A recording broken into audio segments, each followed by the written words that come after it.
walk up, feel free to.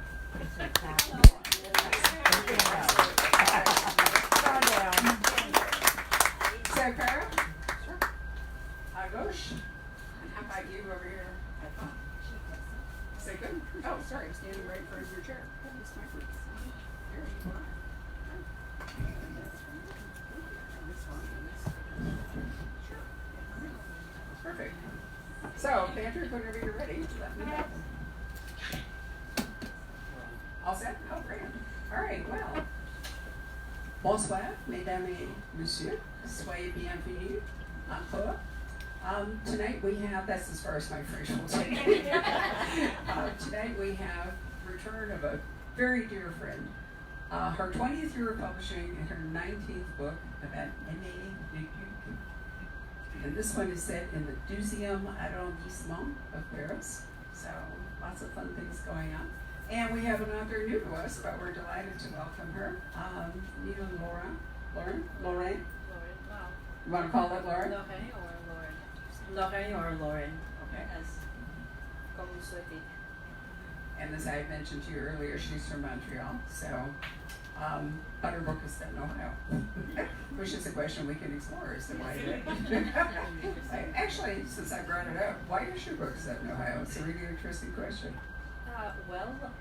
I keep meaning to set something in Canada, in Montreal, because it's familiar ground and everything, but our strict laws keep thwarting my plots.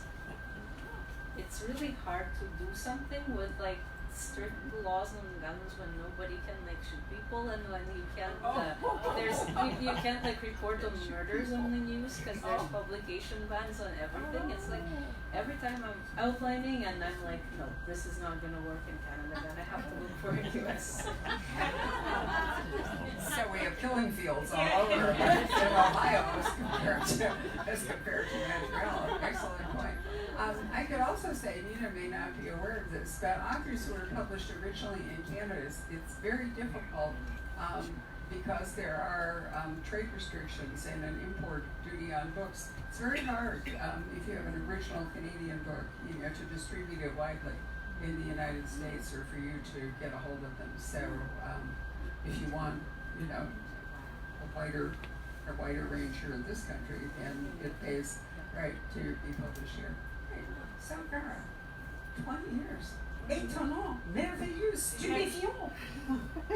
I'm gobsmacked, as the Brits say. I love that word. Well, when I wrote my first book, Murder in the Marais, it took me 3.5 years to write. I was so thrilled that Laura Haruska, who co-founded Soho Press, accepted it, and I was like, oh my God. I was so happy, and then she called me and said, Cara, where's Amy going next? And I said, excuse me? She said, well, what about her dog? He's Davis, and man she met, and you are writing a series, aren't you, Cara? And I said, of course, Laura, lying through my teeth. So I started my life of crime, and I just kept writing the stories. Nina and I were talking about that. She said, don't you outline? And I said, no. Sounds like she's a prodigious outliner, but I just went by the places, in the story. So the fact that your first book was Murder in the Marais, and very much that district was essential really to the telling of the story, the Jewish community in Paris and echoes of the war and so forth, and many of the French behaved very badly. Did that inspire you then to do this arrondissement by arrondissement? Yeah. Sort of like Sue Grafton Nails for Alibi, when she wrote it, she was kind of committed to B and C. Well, I'd like to say that's true, Barbara, that I'm not organized. But really, I was staying in Belleville, and this was before the movie Triplets of Belleville. People did, where's Belleville? I said, oh, it's where you get pee outside in the streets, Père Lachaise. And my editor had said, well, isn't there a Belleville, Illinois? I said, yeah, but this is Belleville in Paris. So I just wrote about because I was staying there, and it worked. And then one day I was walking to get a bus and I went the wrong direction and I got lost and I ended up in Sentier, which is the second arrondissement, and it looked like the Marais used to look, before it was gentrified. And I was like, this would be a great place for a story. So then I set the third book in the Sentier, and Amy had a reason to go there. So, again, it was just whenever a place intrigued me, I would write about it. Well, I think it's a really interesting structure to the series that you get to explore neighborhood after neighborhood, and they have remarkably distinct personalities, even though they're all part of a megalopolis, so to speak. Right, right. Yeah, and the 12th arrondissement, it used to be the old royal hunting grounds of kings, and it was countryside. They had monasteries and abbeys and convents, and then it was also the site of the worst excesses of the guillotine. Place de la Nation. It was 1,306 victims, the highest of anywhere else in Paris. And they put them in Place de la Nation, they put them in wooden carts minutes away and went and took over a convent they had taken over and they made a big pit and they buried all these people in these pits. And then, it was amazing. And then, I guess some aristocrats, after Napoleon came to power, exhumed their relatives, the nobles and aristocrats, bought a little patch of land next door and made a cemetery, private cemetery, Cemetery Picpus, which is one of 2 private cemeteries in Paris, and buried their noble, family. Right.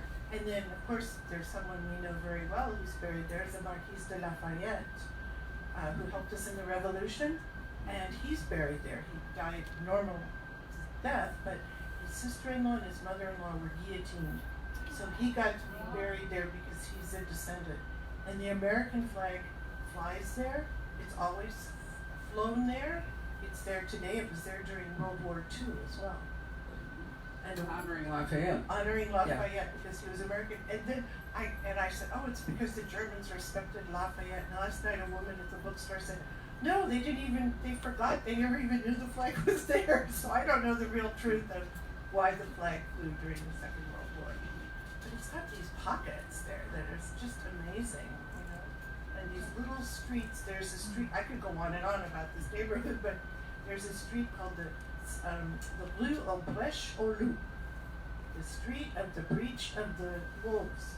Because in the 13th century, the wolves would come from the countryside down the street to the big market in Leal, and that's the name, because that's the way of the wolves. I think these nuggets of history and the past really enrich the stories, even though, and we'll come back to it in a minute, even though this is a very contemporary story and does involve Aimé's mother, who has, been a shadow we've been chasing throughout the series, and her career in the CIA and the consequences. So, okay, so it's not going to be quite as picturesque in Ohio, but so tell us why I understand the publishing or the reasons behind, but why did you pick this particular part of the U.S. to set your book? Well, I told this earlier to Cara, but I think it's worth sharing. It's a very interesting story. So it's set in a town that I kind of named it. I made up a fictional town for my storytelling purposes. It had to have like this thing. It had to be situated just so for everything to work. So I thought instead of looking for a real place, I'm just gonna make one that lots of writers do it. So I named it off the top of my head, and then my book went through all the rounds of editing, and then the copy editing, that's like the last round. And then I'm going through the copy editor's notes, and she seems to be talking about it like it's a real place. Like the weather this time of year would be different, and like the sun sets at this hour, and what is going on here? So I go to Google, and it exists. Not only does it exist, it's exactly where I situated it in my book, like geographically in the same spot, and it's called the same thing. Creepy and weird. Wow, some sort of prognostication thing going on there. That's pretty scary, because one of the reasons you can make things up is so nobody can either critique their inaccuracies or sue you if you say something. Exactly. Oh, that's very unnerving. Did they ask you to change it? Did your publisher, or did they decide to live with it? No, I just kind of decided to roll with it. I kind of pretended it was the real place the whole time. I made the little changes, like my copy editor asked. Well, I hope nobody from there is too mad at me. I mean, I'm from. Do you guys know where Mirabel is? No, you don't, and you don't know anything about it. It's normal. A town that size, you won't know it unless you live in it or near it. So, may they not judge me too harshly. So, if this town is, somewhat obscure, is the college also, because we have a professor here, right? Well, it's a made-up college. I don't think understand. I could use a real college. No. That's like. No, I'm just trying to envision this little tiny town supporting, an academic institution, so it can't be too small. Well, college town. Right. Like. Maybe, yeah. Okay, so what we have, I think that the engine that drives, this is just my, she'll maybe contradict me, the engine that drives this story is obsession. And she writes very interestingly about both obsession and madness. Maybe are they different things? Are they more or less the same thing, just with a clearer label? Well, they're two facets of the same thing. You can't have, you can't have one without the other. Really, you can't have madness without obsession. Maybe you can have obsession without madness, but it's doubtful. And there's also, since all the characters, they do some kind of art. There's writers, there's painters, and how it reflects on their personality. There's this kind of stereotype that artists are cool, and it plays into that a little bit. They're obsessed with all the wrong things for all the wrong reasons, and they've gotten to the point where they deluded themselves into believing their own delusions. That's a really good point. So when we talk about the starter wife, she's not really the narrator or the focus of the story. She is, in theory, dead. Well, she's, you never hear from her. She died 8 years ago in the book. But she's, to kind of sum it up, the original title, my working title for the book, it was Colleen. It was her name. So she's not there, but she's always there. So in that sense, it's like Rebecca, for those of you who have read Rebecca, where she's the most powerful person in the book, but long dead. And I thought you did a really masterful job. This is a book that comes up with one of those wonderful surprise endings that psychological thrillers like to give you. And so, did you always, we can't tell them what it was, but did you know from the outset, since Cara's revealed you're a careful plotter, how that was going to work?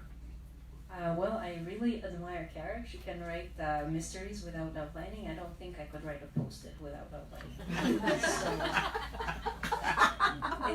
Yeah, I definitely knew from the outset. I had this concept written down in a paragraph, and I just went from there, developed it bit by bit, chapter by chapter. Well, I too can't imagine that this particular book you could have written by just sort of hoping as you drove along that, eventually the headlights would pick out the right ending, because it's extremely well structured for, it's extremely well structured. So we can't tell you much more. We're just going to ruin it for you, It's right? hard not to spoiler it. I know. It's really, one day I would really like to do an event which everybody has already read the book. And then we could have more like a book club, then we could have a serious discussion, because oftentimes the things that are the most interesting to talk about are the very things we can only sort of hint at, while we're here. Oh well.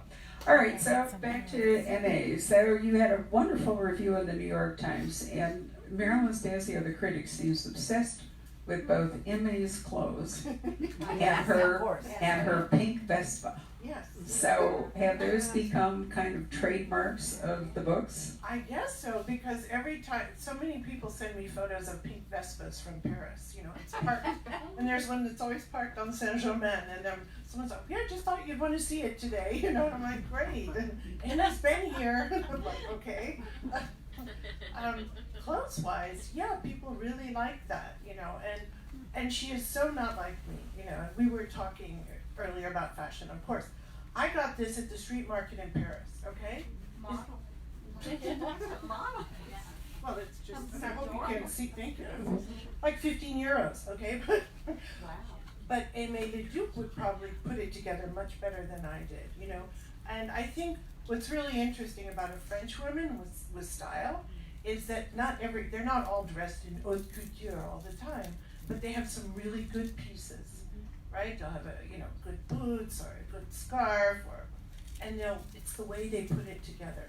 That two-souled, chic, effortless look, which I would love to, I strive to attain, I never will. But Do you know what I find the most annoying? They actually know how to tie scarves. yeah. I'm serious, I had even watched like videos, about how to tie a scarf, and just doesn't, It's they genetic, seem, Barbara. no It's kidding, genetic. they really just seem to know, and also I think, even though black is kind of like, chic and the whole bit, it's really amazing. There was a French woman who now lives in Switzerland on this long trip that I'm just back from. And she always looked fabulous. And she had this one scarf that had like blue and fuchsia, and she wore it with everything. And it was the thing that you saw. When it didn't really matter whether she could have been wearing the same black, like Sue Grafton and Kinsey, in fact, to Sue Grafton. But she could have worn that like every day, but all you really saw was this amazing scarf that were all the colors and so forth. That's how you put it together. It's so annoying. There was a man in Paris who came to one of my readings, and he said, my wife liked your books. And I said, thank you. And he goes, I like them too. I read them too. And I said, oh, thank you. And then he said, you know what I like about Aimée Leduc? I said, I don't know. He said, I like the fact that she never lets up and she never dresses down. Oh, that's good. I know. I said, can I use that? And he said, sure. So, That was very nice. Do you think her shoes have a lot to do with it, or footwear? yes, definitely. Now, I bought these espadrilles in Paris. They're from Spain, but, there's so many espadrilles. I'm sure you saw those, on sale now. Yeah, I think her shoes have a lot to do with it, but she has a friend, Martine, who wear the same size, so she can always borrow. I've always wanted a pair of Louboutin, but I just can't bring myself to spend that, $800 and some on footwear because I'm hard on shoes. And anyway, so I do think that, okay, so why the pink Vespa? Where did it come in? It was like her cousin's. It's really kind of dinged, and it has old rock labels on it, But which book was it at the very beginning, or is it crept in on us? No, because she's had bikes that have been stolen. That's what She's I had a thought. moped that crashed. Right. Yeah. So, and this is very temperamental, this Vespa. She takes it to the garage where it lives most of the time because it's Italian, right? So it's very temperamental. She has to leave it in there. So Well, it's like a Ferrari. They used to say if you bought a Ferrari, you also had to buy a mechanic who would live in the trunk. Because otherwise your chances of driving it were pretty. I have to say the pink Vespa did not strike me. Because you and I go back to your very first book, and I don't remember. no, she didn't have it at the Okay. beginning. She had the bike that was stolen and the moped that was stolen, and yeah. Okay. So her mother has been an on and off character problem, storyline, whatever in the book. Why did you bring her back for this one? Because she's what sets things in motion, because she's supposed to pick up Chloe at daycare, and she doesn't show up. So that's what gets Amy hooked into this new thing. But, was this just a story where you needed a starter? Well, in the last book, Aimée had a terrible concussion, and she's been on bed rest for a month with the blood clot. She hasn't been allowed to read. She can't use her eyes. So her mother stepped in to help out, and that's with loaded, mixed blessings. But she was really needed someone, and Melak, the biological father, stepped in, and these are two people she's had a very problematic relationship with. And I think one of the last lines in Murder on the Left Bank was, yes, he's saying to her in the hospital room, yes, your whole family's here waiting for you. My family? Which is the mother has stepped up, Melak has stepped up, Morbier, the commissaire, her godfather. So she sort of always wanted family, and now, as the Chinese say, I believe, be careful what you wish for. She's got this very odd family grouping, and she doesn't know how to behave. Her mother doesn't know how to be a mother either. So it was a great way to put them together, and they would have this dilemma and clash. And how can these two people work together who really don't know each other? So there was one reason that you gave, because after all, you're the goddess of this universe, there's one reason that you gave Aimée Chloe was so that you could do this, because this is a big problem often discussed here in regard to sleuths, and especially women sleuths, is, you know, if you have a baby, are you able to put yourself in danger now? Or are you willing to put your child in danger now? And so Reese Bone and I have had this talk on and off for a long time. So I thought it was kind of a gutsy thing to do. But if it's the thing that you need to do to give Emma her family, then that's a different dynamic. It sort of turned out this way. So she was pregnant to Murder in Pigalle. It was very high. It was the time of remember the French won the World Cup? Yeah. 98, so it was World Cup fever. It was so hot, she was pregnant, and she could only wear those little kitten heels, right, because her feet were swollen, and she was trying to, you know, she was pulled into this crime because of Zazie, the girl in the cafe below, who she's known since she was little. So she didn't want to get involved, but she had to. So it was that, and then, you know, my editor, Julia Grams, who you know, was always encouraging me to give her new challenges. And she said, you know, her biological clock was ticking, tick, tick, tick, tick. She's going to have Juliet, so I might add, who's just let's had a blame baby. Juliet. Right. But it was great. You know, it was like you have to explore it. And I think Amy's like she never wanted to be like her mother. She wanted to totally be there for her child. But I think she's realized she's wired differently. That's in her, this investigation. And it's what she likes to do. And now she has a baby. So it's always going to be problematic. She's always juggling also to, what do you say, earn the baguette and butter it too. So it's all on her shoulders, basically. Did you say that in French? Help me out here, Nina. Earn the baguette and butter it too. Come on, people. Some of you are. In French, it sounds like vaguely suggestive. I don't know. Maybe. So do you really want me to say? Sure. Mériter la baguette et la beurre aussi. Merci. So, coming back to you after listening to this discussion, does it interest you in writing a series as opposed to a standalone book? For the sort of book that The Starter Wife is, sequel's hard to envision. I mean, it's a story, and when it's over, in theory, it's over. But are you at all interested in the sorts of explorations and so forth that Cara's doing in the series? Well, that would be something really interesting that I would like to try one day, but it's a little tough for a newish author to launch a series nowadays. There's a lot of the sort of second and third volume creep, well, the reverse of the creep, but kind of the readership drops off unless you already have a big name. But it's something that I definitely envision. And it would be something set in Montreal for sure. I kind of have these kind of wisps of ideas for now that are floating around, but one day I'll catch them and I'll see where it goes. Well, it is a different kind of storytelling if you have to lay breadcrumbs, in one book in order to pursue them in the next book. It's a different kind of planning, although Cara makes it sound like, it's not really that hard. You just start out and see where it takes you. It's not that easy, but I just, Teasing you. It isn't. And the thing is, with every book you write, you've got more breadcrumbs and more people, and so you've got more to keep track of and more storylines to bring forward, right? Right. But Deborah Crombie, who writes her series, I love the series. And one time I said to Deb, you've got this huge cast of characters, right? And right, they've been through marriages and divorces and blended families. And I said, but I think I was in an airport once and I picked up her book and read it and loved it, and I realized it was like number 6 in the series. And I totally got everything, and I realized, wow, I get to go back and read the first 5.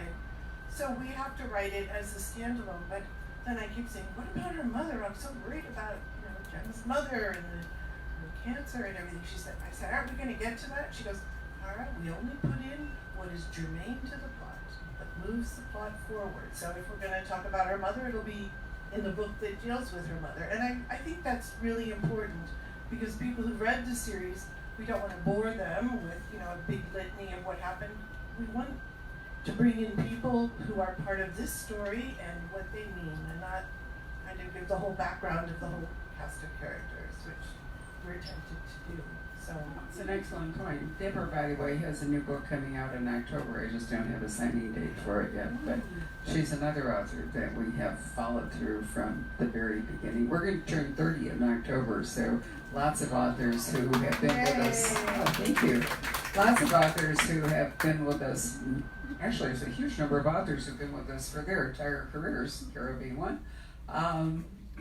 I will try to pull them in various ways, and to make it it's going to take months. It's not just all going to happen on October 3rd, but it's also a great way to put some pressure on New York to send us people that they might otherwise, right? So it'll be champagne, cake. Yeah. Right.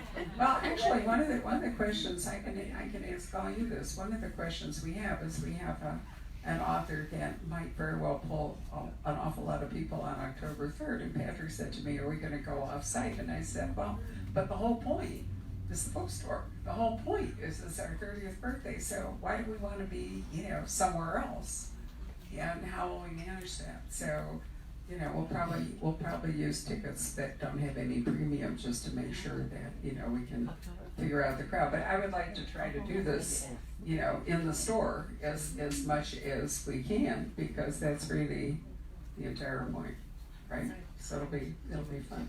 So tell us a little bit. I mentioned what happens is that MA is on the verge of something, gets a phone call that Chloe is still there and mom hasn't shown up, and that's what starts the story. So how far do you want to take us?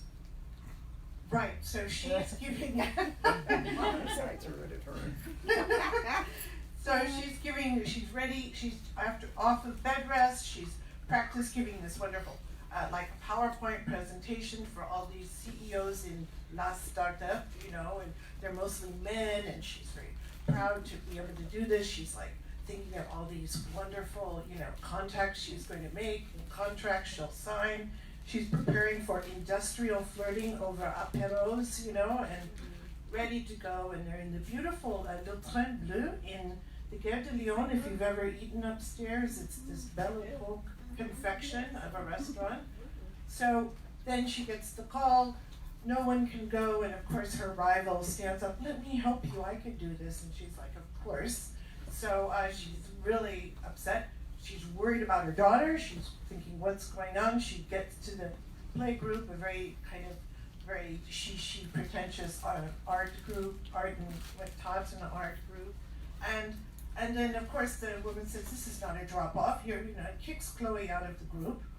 Her mother's got her granddaughter kicked out. They go to the nearest cafe so she can get some milk for the bottle and she can have an espresso, figure out how she's going to get back to the conference. And the waiter says, "Now I've seen 3 generations of your family. Your daughter, you, and your mother." And she goes, "My mother?" "Yes, your mother comes here, and she's always, she's so wonderful. She helps the homeless people from the parish, the convent across the street." And he's going, "What? Does her mother have this Christian side that she doesn't know this woman?" And then we find out one of the waitresses comes in, and there has been a woman knifed in the convent, one of the homeless women, and she goes, "Yeah, it's the friend of your mother's." And Amy's going, "What? My mother's been having coffee with this woman, this homeless woman, with my baby, and now she's knifed." So Amy goes over and checks it out, and should I even say this? No more, okay. And it goes from there. And the convent's fabulous, and it's real, isn't it? Because, there are maps that show you things, and it's reading, there's always this big debate with publishers about, should we put maps in books? Well, come on, seriously.